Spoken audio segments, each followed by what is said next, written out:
मंचकावरती असेल सगळे मान्यवर मी उल्लेख करेन सुबह नाम ले रहा हूँ कि जिन्होंने अच्छा मार्गदर्शन प्रबोधन किया, बोलेगा भाषण नहीं किया, प्रबोधन किया.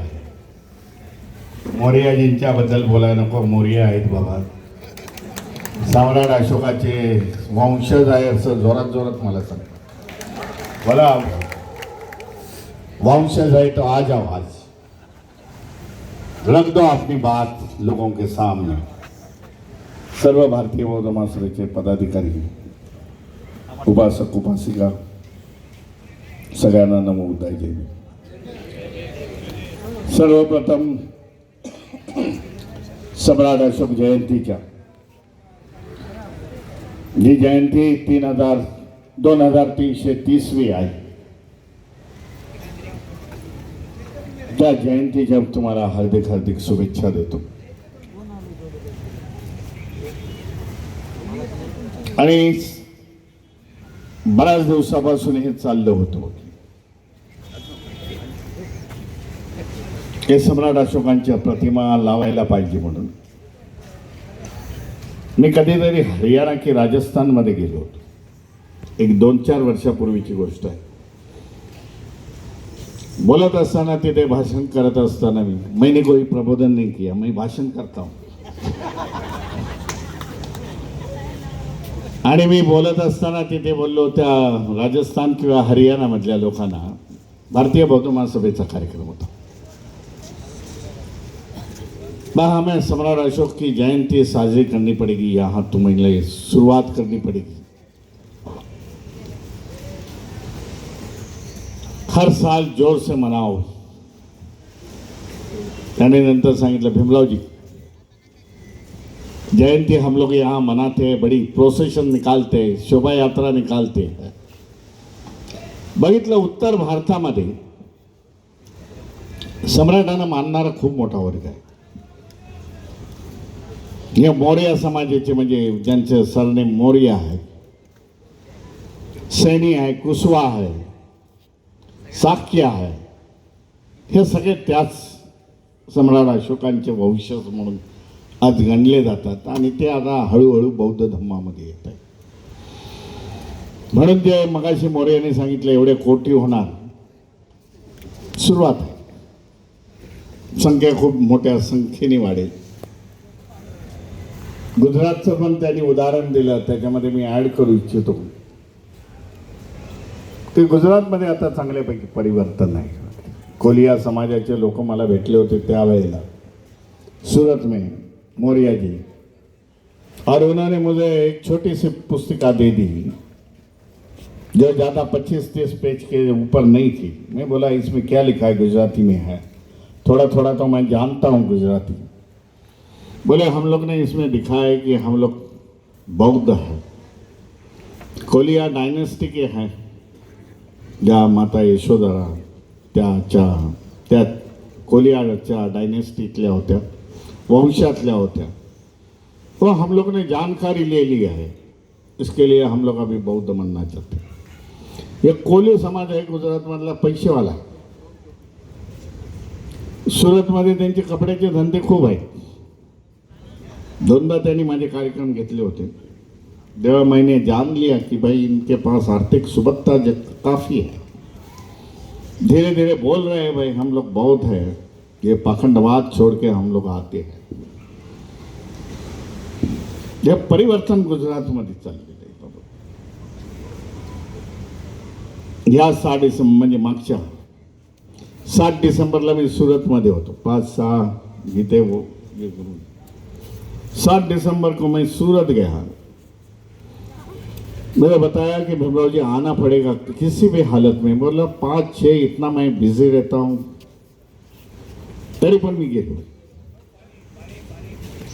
सूरतमध्ये ते लोकांनी जे सरपंच निवडून आले होते, 50 सरपंच निवडून आले होते, उनका सत्कार रखा.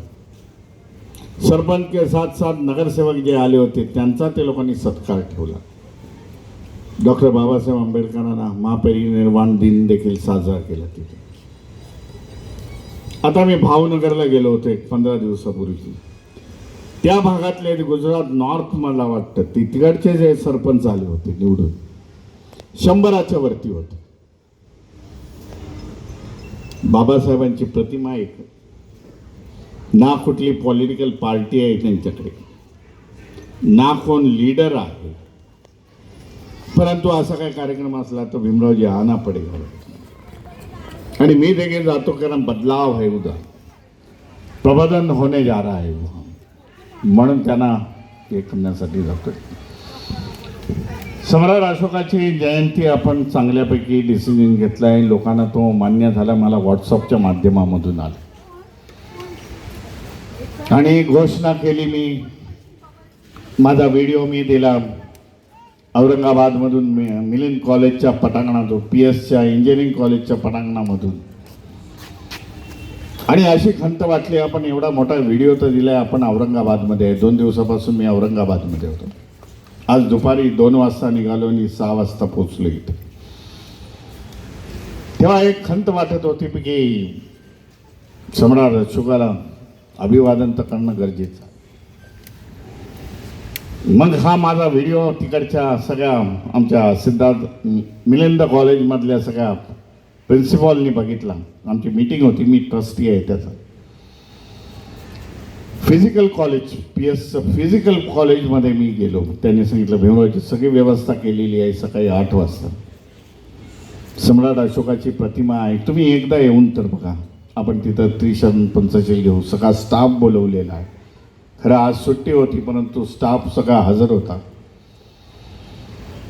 चांगल्यापैकी सम्राट अशोकाची प्रतिमा, चांगल्यापैकी सम्राट अशोकाचा पुतळा मी तुम्हाला सांगतो. मी आता संध्याकाळी मी तो व्हॉट्सअपच्या माध्यमातून सोडतो सगळ्यांना. अतिशय सुंदरसा असा पुतळा, मोठा पुतळा, म्हणजे जवळजवळ 4 फुटाचा बसलेला. मी बोललो हा कोणी बनवला? तर त्याने सांगितलं की हा आपल्या कॉलेजमध्ये गेली 25 वर्षापासून, पूर्वी आपले भ चिटणीस होते बाबासाहेबांचे सहकारी, त्यांची आता 100वी देखील जयंती साजरी केली मुंबईमध्ये. म्हणे त्या माणसाने, त्या बाबासाहेबांचे सहकारी भ चिटणीस, त्यांनी हा बनवलेला. आणि तेव्हापासून सम्राट अशोक जयंतीला आम्ही लोक काढतो आणि याचं करतो. मी बोललो याला परमनंट करा, कुठेतरी व्यवस्थित अगदी फिक्स करा. बाबासाहेबांच्या पुतळ्याबरोबर, भगवान बुद्धाच्या पुतळ्यांबरोबर ह्याला देखील स्पीट करा आणि लोकांना दाखवा. सम्राटबद्दल बोलायचं झालं तर खूप आहे. जे दोन्ही वक्त्यांनी ही भरून काढली, मी त्याचं काही रिपिटेशन करत नाही. परंतु त्यांच्या काळामध्ये, सम्राट अशोकाच्या काळामध्येही जे 19 विद्यापीठ होते, जे त्यांनी सम्राट अशोकाने काढले, त्याच्यानंतरच्या सम्राटांनी काढली. 1200 वर्षे ह्या मौर्य डायनेस्टीने ह्या देशावरती राज्य केले. जेव्हा संपूर्ण जगामध्ये शिक्षणाचा अंधार होता, त्यावेळेला ही विद्यापीठं होती म्हणून आपण किती प्रगत होतो. हा साधा प्रश्न आहे. आपण प्रगत किती होते की आपली एवढी मोठी विद्यापीठं होती, फॉरेनचे लोक यायचे, बौद्ध भिक्खू यायचे इतर देशातून, ते शिकून जायचे आणि बौद्ध धम्माचा प्रचार आणि प्रसार करायचे. धम्म हा एकच विषय नव्हता, तर अनेक विषयावरती त्याच्यावरती अध्ययन होत होतं. मेडिकल आपलं खूप कितीतरी अगदी प्रगत मेडिकल होतं ह्या देशामध्ये. जीवक यांचं नाव ऐकलं असेल की ज्यांनी भगवान बुद्धावरती देखील उपचार केलेले आहेत, त्यांना औषधं दिलेली जीवकांनी. त्याचबरोबर ह्या देशामध्ये जे आज ॲडमिनिस्ट्रेशन आपण बघतो ते आता सुभाषच्या नावाने सांगितलेलं आहे. ॲडमिनिस्ट्रेशन देखील हे त्यावेळच्या 2500 वर्षापूर्वीपासून, 2000 वर्षापासून जे ॲडमिशन रचना केली होती बाबा, तीच रचना आज नवीन भारताच्या संविधानामध्ये डॉक्टर बाबासाहेब आंबेडकर दिल्लीला गेलात तर जनपद आहे. क्या आहे जनपद? सम्राट अशोकाच्या काळामध्ये जनपद हे संघटन होतं. जनपदमध्ये ह्या जनपदमध्ये आहेत त्याचे मिनिस्टर राहायचे, त्याचे मुख्य लोक राहायचे. त्या विभागाला बाबा हम लोग जनपद बोलते. आज देखील आपण जनपद उत्तर भारतामध्ये गेले तर वो जनपद से है. अशा प्रकारचं व्यवस्था सम्राट अशोकाने केली होती.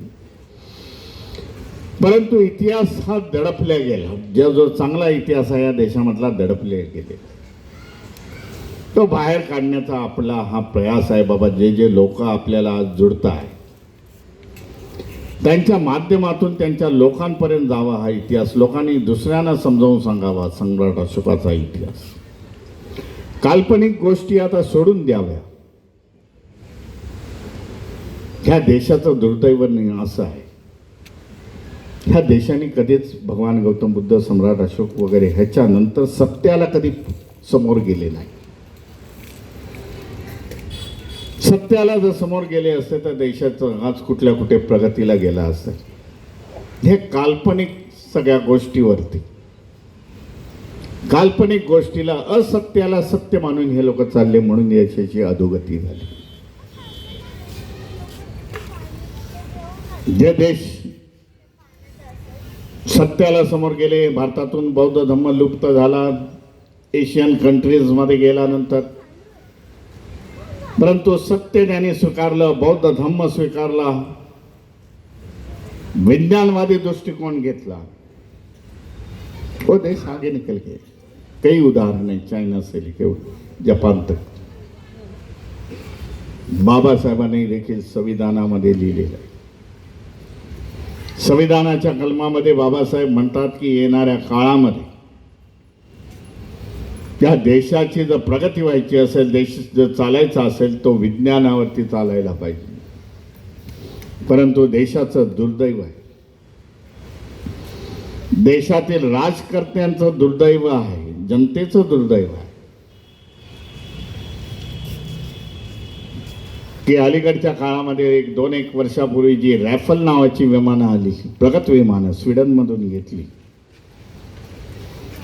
देशाचा केंद्रीय रक्षा मंत्री त्याच्यासमोर नारळ, त्याच्यासमोर लिंबू वगैरे त्याच्या टायर समोर ठेवतो आणि त्याची पूजा करतो. ये मानसिकते से जाते हुए देश कभी आगे नहीं निकल सकता. म्हणून आपल्याला विज्ञानाची कास धरावी लागेल, आपला इतिहास लोकांना सांगावा लागेल. येणाऱ्या 1 मे रोजी वैशाखी पौर्णिमा आहे, आपल्या सगळेजण जाणत आहे. भारतीय बौद्ध महासभेने आणि भिक्खू संघाने, ऑल इंडिया भिक्खू संघ, महाराष्ट्र भिक्खू संघ, मुंबईचा भिक्खू संघ, हे सगळेजण आम्ही 15 दिवसापूर्वी चैत्यभूमीमध्ये जमलो आणि येणारी वैशाख पौर्णिमा कशी साजरी करावी ह्याच्याबद्दल आमचं डिस्कशन झालं. त्याच्यानंतर चैत्यभूमीमध्ये आम्ही कसा लोगो असावा, कसं काय असावं, त्याचे व्हिडिओज आपण बघितले असाल. 30 एप्रिल रोजी वैशाख पौर्णिमेच्या 1 रात्री आधी ह्या चैत्यभूमीमध्ये आपण 1 लाख दिवे पेटवणार आहोत आणि ते समुद्रामध्ये आपण अर्पण करणार. हा दीपोत्सव हा दुसऱ्या तिसऱ्याचा कोणाचा नाही. दीपोत्सव हा बौद्ध धर्मांचा आहे. आजही बौद्ध राष्ट्रांमध्ये गेलात तर दीपोत्सव फार मोठ्या प्रमाणामध्ये साजरा केला जातो आणि त्याच्यामुळे ती परंपरा ही आपली परंपरा आहे. आपल्या गोष्टी दुसरीकडे गेल्या, परंतु आपण आता सुरुवात करणं गरजेचं आहे. म्हणून आपल्याला सांगतोय, 14 एप्रिल गेल्यानंतर म्हणतेजी मला काल भेटले औरंगाबादमध्ये, संभाजीनगरमध्ये चर्चा झाली. तेव्हा बोललो जरा 14 एप्रिल म्हणतेजी होऊन जाऊन द्या. 14 एप्रिल झाल्यानंतर लगेच ह्याच्या प्रचारामध्ये लागू. चैत्यभूमीची पाठीमागची बाजू आणि हिंदू मिलमध्ये जो नियोजित बाबासाहेबांचा स्मारक होतोय तो संपूर्ण वाळवंटाचा पट्टा, हजारोच्या संख्येने या छोटे तुम्हाला लॅम्प दिले जातील, मेणबत्त्यासारखे. आणि ते त्याचं 12 वाजता त्याचं पेटवून त्याला समुद्रामध्ये सोडण्याचा प्रोग्राम होईल. 4 तास तिथे चॅन्टिंग होईल. 65 फुटाची भगवान बुद्धाची मूर्ती आपण टेम्पररी तिथे लावणार आहोत आणि 5 वाजता सकाळी 5 वाजता तो कार्यक्रम समाप्त.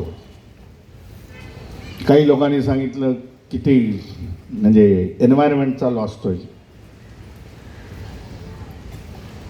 ज्याला आपण हे म्हणतो एन्व्हायरमेंटला पर्यावरणाचा ऱ्हास होईल याच्यामुळे एवढे दिवे सोडले. तर हे दिवे असे आहेत, हे थायलंडमधून येत आहेत, तैवानमधून येत आहेत, थायलंडमधून येत आहेत, काही चायना आपल्याला ते दिवे दिसते. ते फक्त 3 तासमध्ये चालतील. 3 तास झाल्यावरती ते बरोबर वातावरणामध्ये समाविष्ट होतील. त्याचा कुठलाही कचरा वगैरे काही होणार नाही. अशा प्रकारचे दिवे आपल्याला बौद्ध राष्ट्र देत आहेत. बोले अच्छी कल्पना आहे. ह्या दिव्याच्या माध्यमातून आपण चैत्यभूमीमधून संदेश देऊ आणि संपूर्ण भारताभर हा संदेश जाईल. जिथे जिथे अशा प्रकारचं काय असेल तर दिव्यांची योजना करा. हा असे नवीन नवीन प्रोग्राम आपण घेऊन येत आहोत आणि खऱ्या बौद्ध धम्माच्या जवळ जाण्याचा आपण प्रयत्न करत आहोत. सम्राट अशोक जयंतीच्या पुन्हा एकदा आपल्याला हार्दिक शुभेच्छा देतो. जे S.K. भंडारे साहेबांनी जे सांगितलं की याच्या पुढे प्रतिमा ही सम्राट अशोकाची प्रतिमा लागेल, म्हणून आज 2-3 तासामध्ये ही एवढी सुंदर प्रतिमा आमच्या छनक शिर्के जे भारतीय बौद्ध महासभेचे असतात, माझ्याबरोबर आंबेडकर भवनामध्ये असतात, त्यांनी ही 2-3 तासामध्ये बनवून आणली आणि आज आपण त्याचा डिस्प्ले करतोय. त्यांचं देखील अभिनंदन करतो. आपल्या सगळ्यांचं अभिनंदन करतो आणि इथेच थांबतो. नमो बुद्धाय. जय भीम. जय संविधान. अतिशय महत्त्वपूर्ण मार्गदर्शन आदरणीय बाबासाहेब आंबेडकरांचे नातू